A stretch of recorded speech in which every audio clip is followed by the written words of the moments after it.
नमस्कार। आज की इस वीडियो में हम बात करेंगे केतु के सबसे सटीक उपाय के बारे में। यानी कि एक ऐसा उपाय जो आपको केतु का 100% जो तकलीफ है उसको दूर करे और सबसे अच्छा परिणाम दे।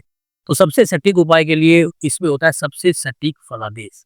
यानी कि आपको ये कैलकुलेशन करना है कि केतु मेरा कितना क बुरा है और वो मुझे परिणाम दे रहा है तो कौन से ग्रह उसे दिलवा रहे हैं, क्योंकि केतु एक छाया ग्रह है। आप 1 मिनट का ये वीडियो देखेंगे तो आपको सब आगे खुल जाएगा और आपको ये पता चलेगा कि मैं केतु के जो उपाय कर रहा हूँ, उससे मुझे परिणाम नहीं आ सकता। इसके साथ मुझे कुछ ऐसे परिणाम ऐसे उपाय करने पड़ेंगे जहाँ से मैं रिज़ल्ट लेके आ सकता हूँ। जैसे कि इस जन्म कुंडली में आपके सामने एक जन्म कुंडली है। इस जन्म कुंडली में केतु नवम घर में बैठा है। तो नवम घर में केतु जो बैठा है वो 9th हाउस के अंदर सेपरेटिव टेंडेंसी लेके आएगा, यानी पिता से दूरी या हायर एजुकेशन में दिक्कत। और केतु यहाँ पे बैठा है आपके जो 26 डिग्री का शुक्र के नक्षत्र पूर्व साढ़ा। ठीक है, तो इसका मतलब क्या है कि शुक्र जन्म कुंडली के लिए एक मार्केश है, लेकिन वो 10वें घर में अच्छा बैठा है, तो हमें वो व्यापारिक तौर पे पढ़ाई के तौर पे अच्छे परिणाम देगा। लेकिन क्या केतु ऐसे अच्छे परिणामों को दे सकता है? क्योंकि केतु एक थोड़ा सा अशुभ ग्रह होता है। अब केतु के आप इस संबंधित उपाय करोगे कि यहाँ केतु के मैं उपाय कर लेता हूँ मुझे परिणाम आ जाए, लेकिन केतु एक छाया ग्रह है। तो जिस ग्रह की उसके ऊपर दृष्टि आ रही है उसको पूरा सीखना है, पूरा देखना है। इतना सा मत सोचिए कि हाँ मैं इसको कैलकुलेशन खुद कर लूंगा। रुकिए, मैं आपको एक बहुत अच्छा टिप्स बताने वाला हूँ, इसको देखना जरूर है। जैसे केतु के ऊपर जो है वो चंद्रमा की दृष्टि है। राहु केतु की 7वीं दृष्टि अपन नहीं कैलकुलेट करते हैं।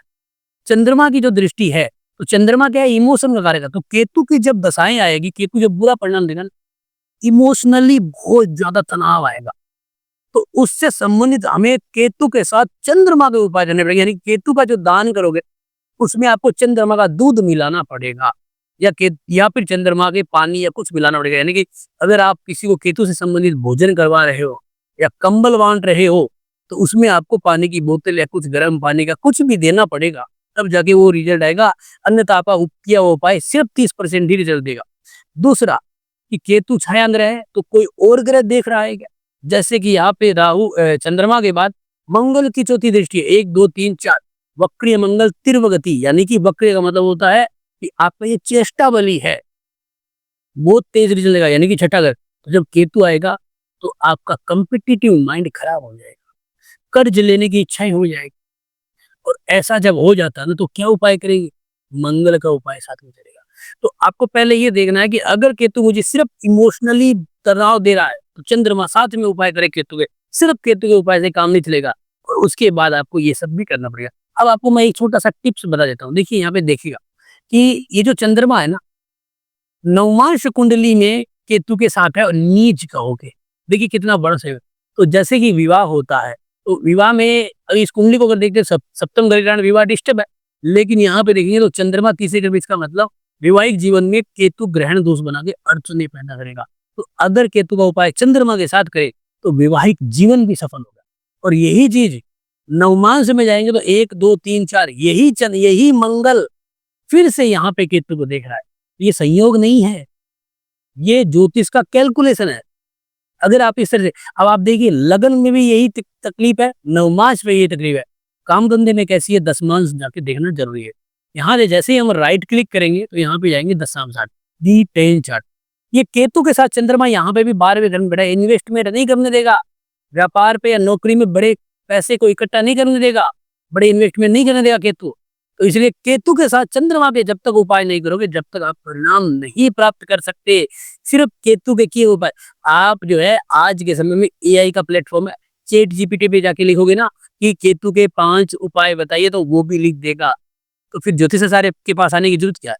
उसके पास आप जब आओ जब आपके पास ये चीज समझ में है कि यार मेरे को ये केतु आ रहा है तो मुझे ऐसी दिक्कतें क्यों आ रही है, तो उपाय मेरा सक्सेस क्यों नहीं हो रहा है।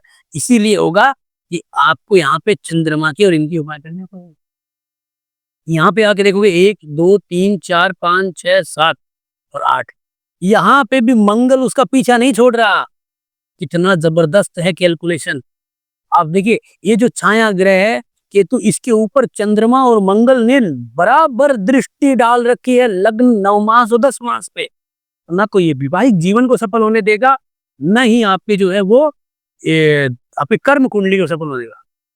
अब आप सोचिए खुद, अब आप खुद सोचिए कि मैं सिर्फ केतु के उपाय कर रहा हूँ, केतु के बीज मंत्र कर रहा हूँ, क्या मुझे परिणाम आएगा? नहीं आ सकता। क्योंकि सिर्फ बुखार की गोली लेने से बुखार नहीं उतरती, उसके साथ एंटीबायोटिक लेना पड़ता है। तो वही चीज इसको समझिए। और केतु जो है वो जन्म कुंडली में गुरु की राशि में बैठा है, तो गुरु के विनाष्टक वर्ग में 5 बिंदु, इसका मतलब केतु पे किया हुआ उपाय, जब कोई ग्रह 5 बिंदु, अशुभ ग्रह जब 5 बिंदु ले लेता है, तो आपके द्वारा किया गया उपाय वैसे ही कमजोर हो जाता है, क्योंकि वो बली है भाई, बली है। तो इसीलिए आपको ये ध्यान रखना और इस तरह से उपाय करना। अगर आप उपाय इस तरह से करते हो तो आप 100% रिजल्ट लेके आओगे। आप क्या उपाय करें? सबसे बढ़िया गणेश जी भगवान की पूजा करें, और किताब कोई भी खरीद लीजिए उपाय की, उसमें बहुत सारे उपाय होते हैं ज्योतिष के अंदर, कोई भी कर लीजिए, कोई भी दान पुण्य कुछ भी उपाय कर लीजिए, बस कैलकुलेशन सटीक करिए, उपाय एकदम 100% रिजल्ट आएगा। धन्यवाद।